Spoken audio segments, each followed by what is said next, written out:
découverte d'une belle région. Cette belle région qui est l'Île-de-France. Nous sommes à l'est de Paris. Il y a des producteurs extraordinaires. Nous allons découvrir la fabrication du brie de Meaux et du cidre Briard. Je vous retrouve juste après pour ma recette petite bouchée croustillante de brie de Meaux et de cidre Briard.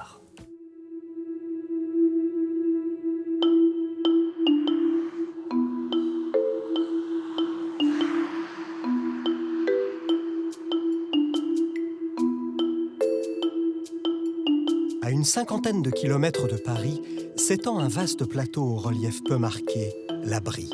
Si dans l'Antiquité, la Brie n'était qu'une étendue de forêt, elle est devenue, suite aux grands défrichements opérés par les Gallo-Romains, une terre cultivable, fertile et propice aux cultures céréalières et au maraîchage. Mais elle recèle aussi de nombreux châteaux, abbayes et cathédrales, témoins de son glorieux passé.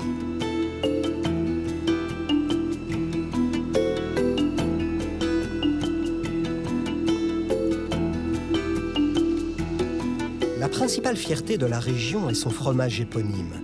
Bien connu de tous les amateurs, il possède même une confrérie de passionnés toujours prompts à le déguster, dont fait partie Daniel Troublé, un passionné du terroir et de ses produits.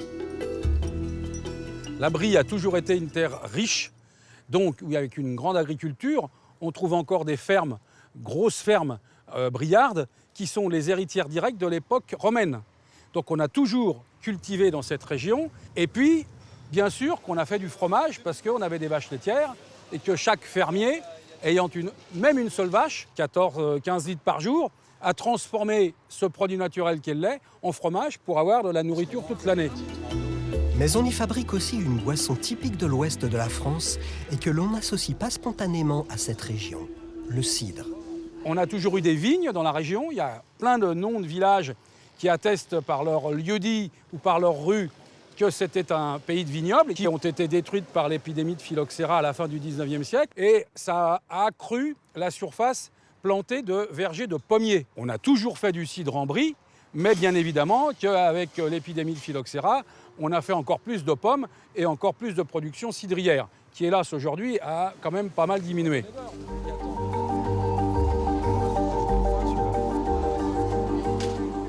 D'autres produits sont venus. Traditionnellement, on avait le coquelicot de Nemours tout au sud du département. Plus près de nous, à Crécy-la-Chapelle, on a aujourd'hui les lentilles. On a également de l'huile de noisette. Mais tout près d'ici, dans un petit village qui s'appelle Chambry, il y avait la carotte de Chambry, qui était d'une tradition qu'on appelle maintenant plutôt la carotte de Meaux. Donc ça vous démontre cette variété de produits, qu'on a toujours été une terre agricole, tout proche de Paris, ce qu'ils n'imaginent pas les Parisiens, parce qu'en même pas une heure de voiture, vous êtes dans une terre agricole. Le samedi, dans les ruelles de Meaux, non loin de la cathédrale, Daniel Troublé, l'un des fondateurs de la confrérie du Brie, se réserve une petite promenade alliant ces deux passions. Contemplation du patrimoine historique et réjouissance gustative. Messieurs, dames, bonjour. Bonjour Fleur, comment ça va? Alors, je passais dans le coin. C'est gentil. Alors, j'avais besoin de brie de Meaux pour l'anniversaire de ma fille bientôt. Oui. Alors, je vois que tu as des bons bris là. Oui. Tu as tout ce qu'il faut. Regarde, Ça, c'est un quoi? Ça, c'est un laitier. C'est un laitier celui-là. Il a Hein. plus de 8 semaines d'affinage. Oui, ils sont très très beaux. Et alors, dis donc, t'aurais pas un peu de brie noir quelque part? Ah bah si, regarde. Ah oui. Regarde. Alors, il a affiné à combien celui-là? Celui-ci, il a 8 mois d'affinage. Ah oui, oui, oui. On le mange avec les dents ou on arrive à le couper quand même? Oh bah regarde, on arrive très Parce bien à que- le couper. Un vieux, ah oui, il se coupe bien. Fais voir ça que je me gourmande. On adore ça, moi. C'est bon ça. Hein. Très bien ton fromage. Alors il existe depuis la nuit des temps, si j'ose dire, puisque à l'époque de Charlemagne, déjà, on en emportait à Aix-la-Chapelle. Alors c'était du brie relativement affiné, noir, parce que le temps de le trimballer en charroi jusqu'à Aix-la-Chapelle, ça prenait du temps. Mais donc c'est un produit qui a une texture molle, c'est un fromage à pâte molle.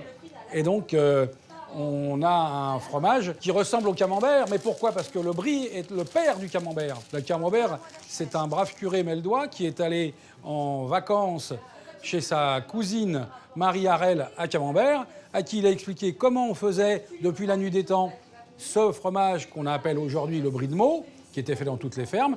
Et Madame Harel a pris un petit moule, puisqu'elle n'avait rien d'autre sous la main. Et elle a ainsi créé le camembert, qui ressemble beaucoup au brie, parce que c'est un enfant du brie. Père du camembert, fromage de la discorde dans la fable du corbeau et du renard de La Fontaine, ou roi des fromages pour Talleyrand lors du congrès de Vienne, le brie est chargé d'histoire. Et s'il en existe toujours plusieurs sortes, du brie fermier, il n'y en a plus qu'un. Et c'est à la ferme des 30 Arpents, avec Jean, que sa fabrication démarre dès Potrominet.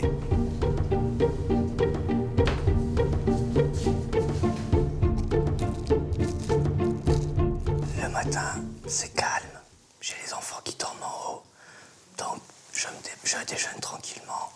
Et puis après, j'espère que j'aurai des petits veaux et que tout ira bien dans le bâtiment des vaches.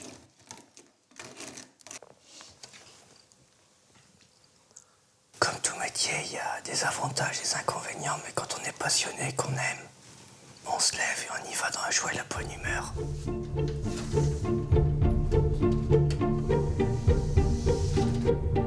Et ce métier, Grégoire l'aime. Car contrairement à beaucoup d'exploitants agricoles, ce ne sont pas ses parents qui lui ont transmis cette passion. Mais c'est bien lui qui a choisi de s'occuper au quotidien des vaches. Allez, hop. Et oui. Hein. J'ai découvert les vaches en allant chercher le lait à la ferme quand j'étais petit. Et au début, on regarde, et puis à la fin, on finit par aller aider, puis passer des week-ends, des vacances. Et puis après, on part en école agricole, et puis on devient éleveur. Le déclic pour devenir vacher, c'est... J'avais 12-13 ans, j'étais en cours de récréation, et avec un copain, on a eu le pari fou de vouloir faire une ferme auberge. Et lui est devenu hôtelier, et moi je suis dans l'agriculture. Et peut-être qu'un jour, une opportunité se présentera pour faire notre projet. En attendant, voilà, j'ai toutes mes vaches là. Chaque matin, Grégoire répète les mêmes gestes, vache après vache, pie après pie, mais toujours empli de bienveillance et d'attention. Il n'oublie pas que ces animaux sont à la base du fromage et que pour mieux ravir nos palais gourmands, il faut les bichonner. D'arriver comme ça, d'avoir les animaux qui viennent nous voir, c'est agréable, c'est motivant. Et puis de savoir que tout le monde va bien, qu'il n'y a pas eu de problème dans la nuit.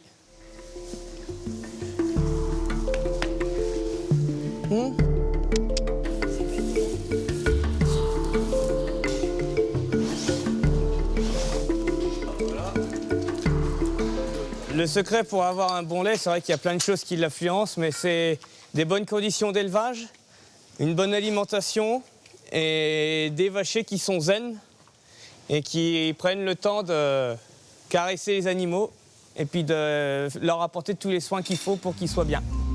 Pour Grégoire, la journée ne fait que commencer. Il lui reste encore des dizaines de vaches à traire, puis il faudra apporter le lait au plus vite vers l'atelier de transformation qui se trouve juste à côté. Pendant ce temps-là, de l'autre côté du plateau de la Brie, Daniel Troublé est venu rendre une petite visite à Michel Biberon. Cet enfant du pays, ancré ici depuis 6 générations, s'affaire dans son verger de bon matin.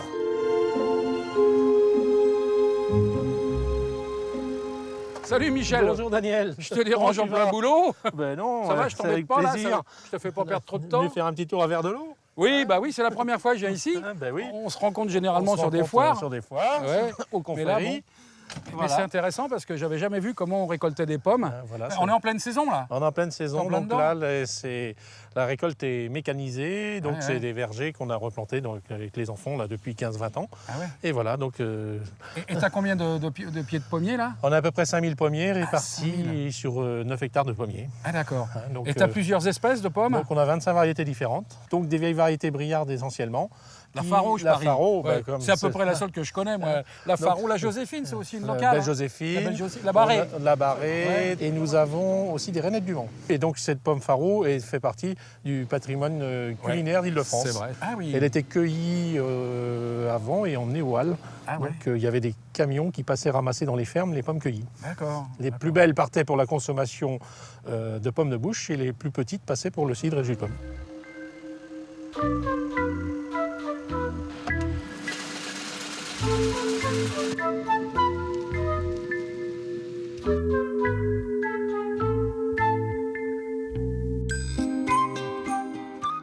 Tiens, goûte-moi cette pomme-là. D'accord. Ça, c'est des vraies Ça, variétés. c'est de la de- vraie Faro. Comment tu la distingues de l'autre? Parce que je vois pas trop la Eh différence, ben moi. si, elle est un peu aplanie.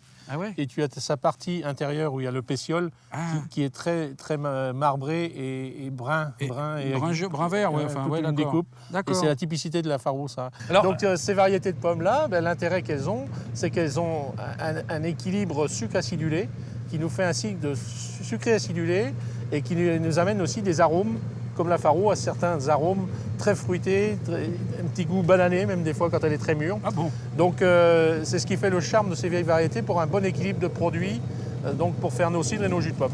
Bon, bah, c'est pas tout ça, Michel, mais faut que j'y aille, moi. Hein. Eh ben, c'est sûr que tu veux partir tout de suite, sinon on peut rester déjeuner à la maison. Non, il faut que je rentre à la maison, je prends mes bouteilles de cidre et puis j'y vais. Je te remercie beaucoup, c'est sympa. J'ai appris plein de trucs en plus. Ça sera pour une autre fois, pour la tarte. Cette leçon sur les pommes vaut bien un fromage, comme le dirait un certain renard. Mais qui dit fromage dit transformation du lait de Jean. À la ferme des 30 arpents, Michel a pris le relais et s'affaire désormais à transformer ces centaines de litres de bon lait en brie fermier. On a rempli la première partie, maintenant on va remplir la deuxième partie, toujours avec les mêmes gestes. Donc des pelles assez fines, régulières, on tourne, toujours pour faire des couches. Ne pas éclater les morceaux de caillé.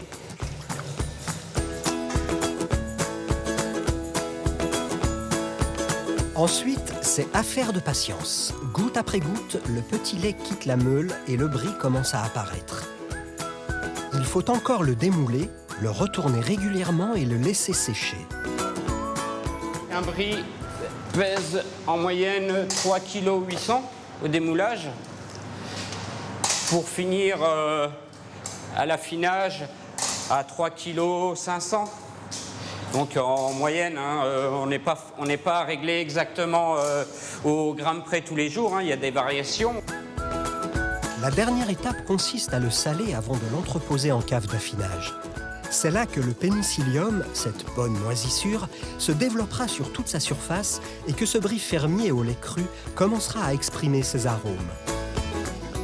Ici, à la ferme des 30 arpents, on travaille un lait cru fermier. Donc un lait cru fermier, c'est quoi? C'est un lait cru qui vient, en fait, le lait vient que d'un seul troupeau, le lait de la ferme. Donc le fromage au lait cru, c'est tout le terroir, c'est les odeurs. On reconnaît facilement un fromage au lait cru, c'est beaucoup mieux qu'un lait pasteurisé, ça n'a rien à voir, c'est fade, c'est lisse, il n'y a pas de goût, il n'y a rien. Et tandis qu'un fromage au lait cru, c'est quand même, vous l'avez un morceau de brie dans la bouche, c'est fondant, c'est onctueux, il y a la typicité de la fleur, il y a du goût, tout le terroir ressort, c'est quand même formidable. Quand on parle de goût et de saveur du terroir, Daniel Troublé n'est jamais très loin. Aujourd'hui, il vient justement s'intéresser à des bries plutôt originaux, puisqu'ils sont associés à d'autres produits emblématiques de ce territoire. On prépare une fête pour la confrérie du Brie de Meaux à la fin de l'année.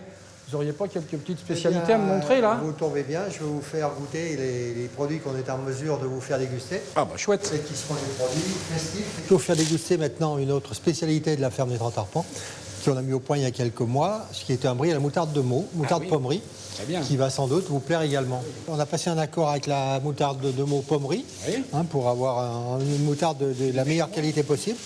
Et puis donc, vous écoutez, je vais y goûter aussi. La moutarde, le brie à la moutarde est là. Ouais. Et oui, on sent bien. On sent les effluves de moutarde. Alors celui-ci, il est super sympa. Mais vous avez d'autres spécialités, je crois savoir. Alors une spécialité qui est plus ancienne que le brie à la moutarde, qu'on a mis au point depuis quelques années et qui progresse beaucoup au niveau de nos ventes, c'est le brie à la truffe. Ah oui. Ouais, puis il est bien équilibré. Parce que la truffe, le risque, c'est si la proportion, elle peut casser le goût du brie, on ne sent plus rien, on ne sent plus que la truffe. Absolument. Oui. Excellent. Je pense qu'on va se régaler, nous, à la Saint-Sylvestre, parce qu'on va se faire un bon gueuleton. On a des bons cuisiniers au sein de la confrérie. Et on va se finir le fromage. On fera un échantillonnage, nous. Un brie, un moutarde, Je crois qu'il faut décliner au moins les trois. Oui, on fait une gradation. De façon à... Mais toujours commencer par le brie de Meaux, qui est évidemment bien sûr. Le produit de base. Ce fin gourmet de Daniel Troublé ne repart évidemment pas les mains vides de la fromagerie. papa peu fier de ses trouvailles qu'il pourra faire découvrir aux membres de la confrérie. À la ferme de la Bonnerie, chez la famille Biberon, la cidrerie tourne à plein régime. Lavage des pommes, broyage, extraction du jus et vérification régulière du taux de sucre, autant d'étapes importantes qui garantiront la qualité de ce cidre Briard typique. La Brie, c'était aussi un territoire de cidre, et que, je veux dire, c'est un peu un faux débat de dire aujourd'hui le cidre c'est normand et breton. C'est pas vrai, parce qu'il y a du cidre dans tous les terroirs de France, parce qu'il y en a dans le Pays Basque, il y en a dans le Pays d'Hôte, il y en a dans le nord de l'Aisne, il y en a dans la Somme, il y en a dans la Meuse, il y en a partout sur le territoire. Donc l'histoire du cidre, c'était vraiment la boisson des ruraux. Donc ce cidre, déjà, on vous le passez sous le nez, il vous enchante, les arômes sont sympas, ça vous donne envie d'en boire déjà. Et donc là, on a ce petit goût de fruits qui ont bien mûri, qui ont bien maturé, qui ont vu le soleil, donc avec ce petit goût boisé, on peut dire un petit peu. Et puis après, faut qu'il soit sympa en bouche, parce que si dans la bouche, il vous agresse et qu'il y a quelque chose qui ne va pas bien. Donc là, c'est rond, c'est frais, c'est fruité, ça ne demande qu'à en reboire. Ici, c'est en famille que l'on travaille le cidre. Michel, le patriarche, perpétue donc la tradition, aidé de ses deux fils, Aurélien, qui est en ce moment occupé par les travaux des champs, et Guillaume, qui, lui, se charge des activités du pressoir. Le pressage, toi tu recharges, ouais. Moi je regarde le niveau d'eau. Ok, hein, vas-y.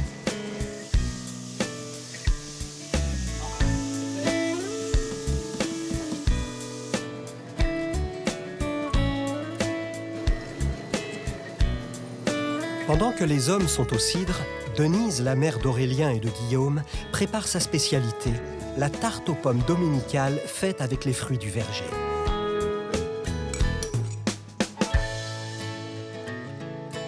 Il n'y a plus qu'à la faire cuire.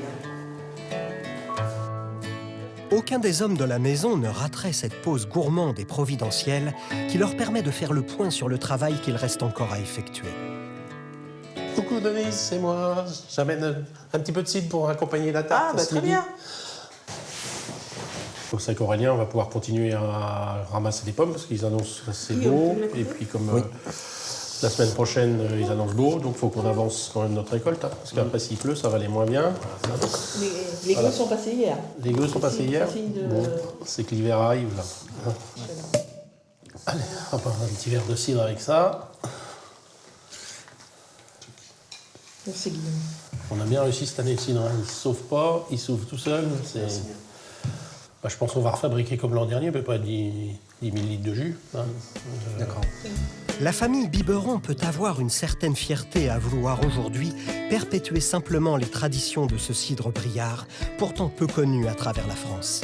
Déjà 6 générations qui travaillent sur les mêmes terres et font ce même produit de qualité. Et cela semble bien parti pour durer. Nos grands-parents, arrière-grands-parents ont toujours eu, sur ce territoire de cette ferme, des plantations d'arbres dans les différentes parcelles où ils avaient de l'élevage. Et donc, au fur et à mesure du temps, certaines plantations ont vieilli. Et donc, on a, avec mon papa, commencé à régénérer ces plantations donc, dans les débuts des années 80. Et puis donc, les enfants ayant pris cette voie de revenir, on a replanté en 95 la deuxième partie de verger. Et quand ils sont venus s'installer près des écoles en 2005 avec nous, donc on a vraiment fait un bâtiment cidricole. Combien de personnes me disent, vous avez bien de la chance que vos enfants travaillent avec vous. Et quand les enfants étaient plus jeunes, de voir les enfants, parce qu'ils ont toujours travaillé, ils avaient 16-17 ans, ils travaillaient dans la ferme, et combien de personnes, de clients, ont pu me dire admiraient de voir nos enfants travailler. Une simplicité dans les produits, une profonde envie de les faire connaître et une grande convivialité quand il s'agit de les partager. Voilà des valeurs communes au Briard. Et le week-end, quand la confrérie du Brie de Meaux se réunit, c'est encore et toujours pour festoyer dans la bonne humeur. Après un beau défilé, on va lui dire un petit bonjour. J'espère qu'il nous a fait une bonne bouffe. Ah, salut Bernard. Ça va? Ça va et toi? Ça a été le Alors, défilé? Où est-ce qu'elle en est cette poularde? Elle est prête? On va la lancer, on va la préparer. Ah bon. Vous avez bien 5 minutes. Oh, Ah, 5 minutes. Je vous ai amené un petit encas pour vous faire patienter du temps que je vais finir mon petit plat. Ça, c'est sympa. Au sein de cette confrérie, on ne reçoit pas ses hôtes à moitié. Pour l'occasion, Bernard prépare une poularde fermière associée à de nombreux produits régionaux. Moutarde, pommes et brie, évidemment. Ah, bah voilà ce petit plat bitonné. Tiens, ça là, tu vas y arriver. Tu peux le poser comme ça. Vous voyez? Alors, avec un wok. Un wok. Et donc là, j'ai pris de la faro, de la pomme du pays, que mon ami Manuel a été me ramasser, là, à côté, mon voisin. Donc là, on va manger local, puisqu'on a le brie, la crème, tout vient du secteur, le beurre, le poulet aussi. Magnifique. Tous amateurs de bonne chair, les membres de la confrérie se régalent avec le plat de Bernard. Mais ils attendent avec impatience l'arrivée du fromage. Une belle occasion pour eux d'en raconter les légendes. Bon, alors on va bientôt passer au fromage, j'espère. Hein. Et Bernard, tu nous l'amènes, ton brie? 1, 2, 3. Charlemagne serait ici, il nous réclamerait du brie et retournerait au tombeau si c'était du brie de Meaux. Ah, ah, sacré Charlemagne, sacré Charlemagne. Ah, bravo Bernard. Bon, allez, apporte-nous ton brie. Il y a une vieille tradition briarde qui veut que quand un jeune homme convoite la main d'une jeune fille, il est invité à la table familiale de la jeune fille. Et si au moment où le brie est présenté, le père coupe la pointe du brie, ça veut dire que le jeune homme il peut retourner chez sa mère, la fille n'est pas pour lui. Donc par extension, aujourd'hui, quand on veut montrer un désaccord au cours d'une conversation entre amis, on coupe ostensiblement la pointe du brie. Si on ne le fait pas, c'est qu'on est tout à fait d'accord avec la personne qui est en train de s'exprimer. Voilà. Donc c'est ça notre tradition briarde, on ne coupe pas la pointe du brie. Toujours le sourire aux lèvres, Daniel Troublé, en brillant ambassadeur du brie, espère continuer de longues années à arpenter les marchés en quête de nouvelles saveurs et à la rencontre de petits producteurs comme la famille Biberon et tous les hommes de la ferme des 30 Arpents qui, malgré l'urbanisation galopante, perpétuent des traditions culinaires ancestrales à seulement quelques dizaines de kilomètres de Paris.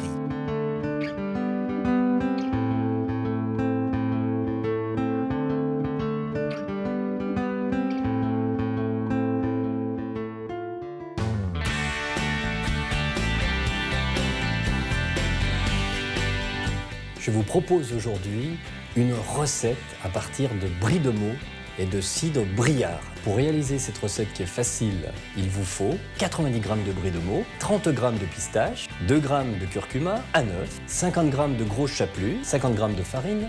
Pour la réduction de cidre, il vous faut 100 g de cidre et 20 g de sucre. Pour l'accompagnement, 2 pommes royales gala, 10 g de beurre, 30 g de cidre, 25 g d'huile d'olive, sel, poivre du moulin pour mémoire. Et pour la garniture, il vous faut 3 pluches de mizuna et de l'huile d'olive. Pour commencer la recette, il faut écrouter légèrement le brie de Meaux. Une fois que le brie de Meaux est écrouté, je vais le diviser en 3.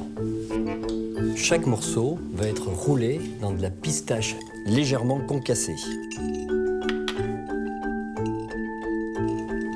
Ces 3 bouchées, je vais leur donner une forme ronde. Bouchée par bouchée sur du papier film, rabattre. Voilà. Tout simplement tourner comme ça, en serrant. Je vais réserver mes bouchées au réfrigérateur. Avec ces bouchées, je vous propose comme accompagnement la pomme. La pomme qui va être travaillée de 2 façons. D'une façon compotée, en compote, et d'une autre façon, des rondelles de pommes qui vont juste être venues comme ça à la poêle. Il faut la tailler en gros cubes, le curcuma avec le beurre et le cidre, du bon cidre briard de préférence. Maintenant, pour accompagner les pommes et ces petites bouchées, je vous propose une réduction de cidre. Voilà, je verse le cidre avec le sucre. Voilà, j'ai presque obtenu ma compote de pommes. Ma dernière garniture, mes pommes trempées dans de l'huile d'olive au curcuma. Ces pommes, je vais juste les passer un aller-retour dans la poêle. Je vais ôter le film de mes bouchées et les paner avec un tout petit peu d'eau. Donc je roule dans la farine, puis dans l'œuf et dans la chapelure. La compote de pommes est prête, je vais la réserver. Les pommes. Je vais cuire mes bouchées. Je cuis mes 3 bouchées dans de l'huile à 180 degrés. Là, ma bouchée est colorée, elle est prête. Disposée sur les quartiers de pommes. Mon sirop de cidre réduit. La recette est finie. Je vous souhaite une bonne dégustation avec ces bouchées au brie de Meaux. À très vite.